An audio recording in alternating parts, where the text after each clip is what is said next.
Stay with me till the end because this journey is not for the faint hearted.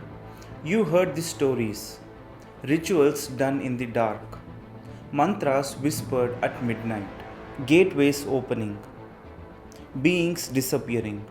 But is any of this real? Can a human being truly summon a presence from another realm? Or is it all imagination, fear, and folklore?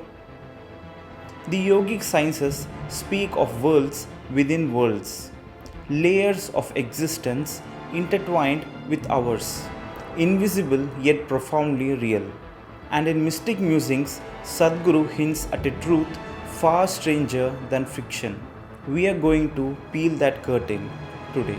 Let's start from the only place that makes sense. What is a dimension? A dimension is not a place, it's a frequency.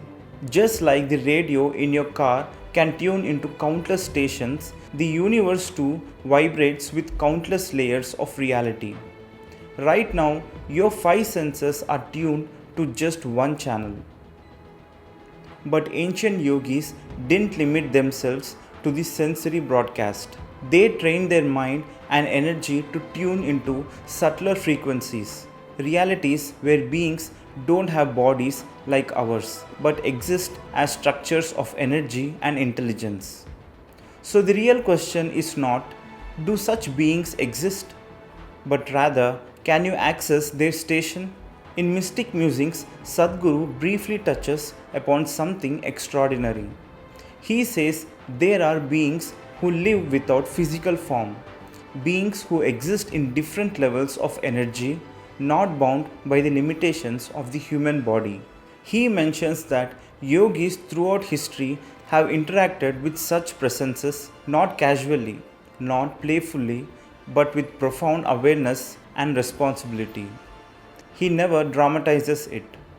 He never romanticizes it.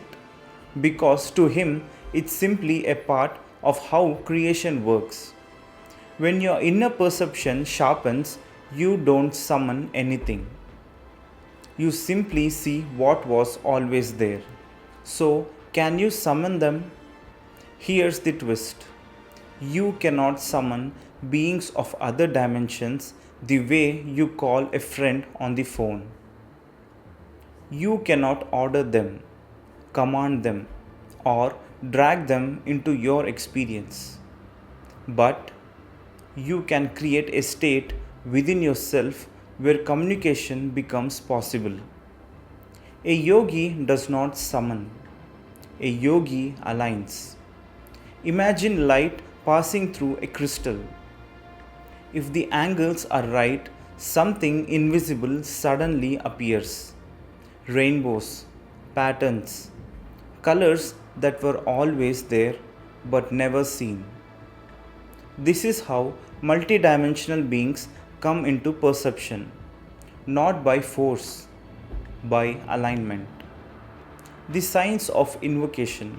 Invocation is not about chanting a name loudly, it's about creating the internal geometry for a certain presence.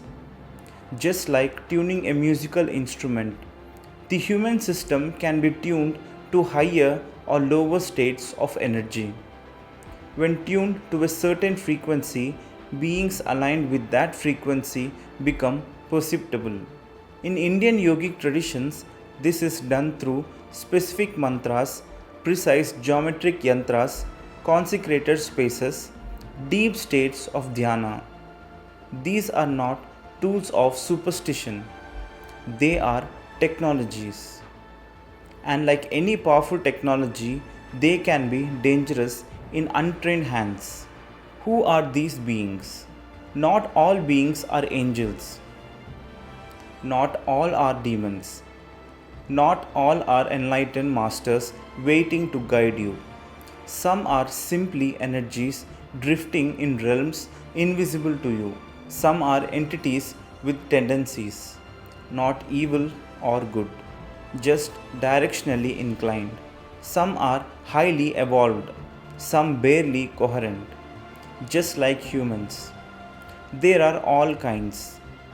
Sadhguru says in Mystic Musings, Once you move beyond the physical, the range of beings is far greater than what you can imagine. This is why yogis were always cautious, not fearful, just aware of the complexity. Summoning beings without inner stability is like opening your front door at night and inviting the first stranger who passes by. Some may be benevolent, some may be curious, some may be hungry in an energetic sense.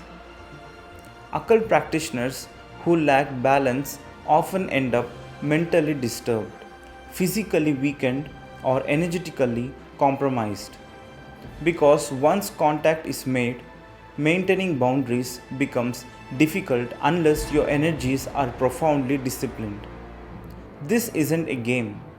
This isn't entertainment. This is chemistry at the level of consciousness. Why yogis rarely do it? Yogis spend years cleansing themselves, refining their perception, building stability, and dismantling personal desires. They do this because only in a state of complete clarity can interaction with non physical beings be done without consequence. Even then, a true yogi almost never initiates contact.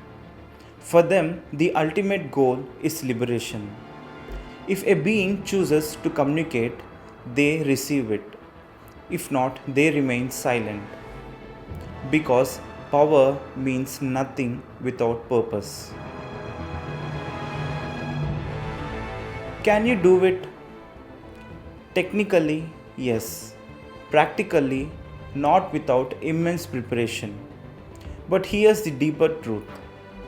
You don't need to open portals to other realms to transform your life.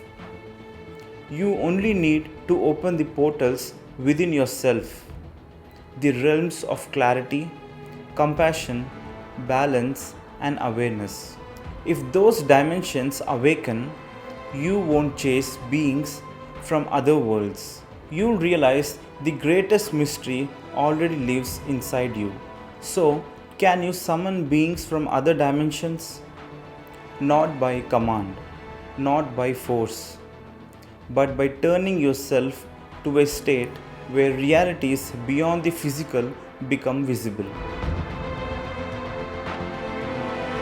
If this journey shook something awake within you, if it expanded your sense of what's possible, share this video, like it, and subscribe for more such inner explorations because we are only scratching the surface of what life truly is.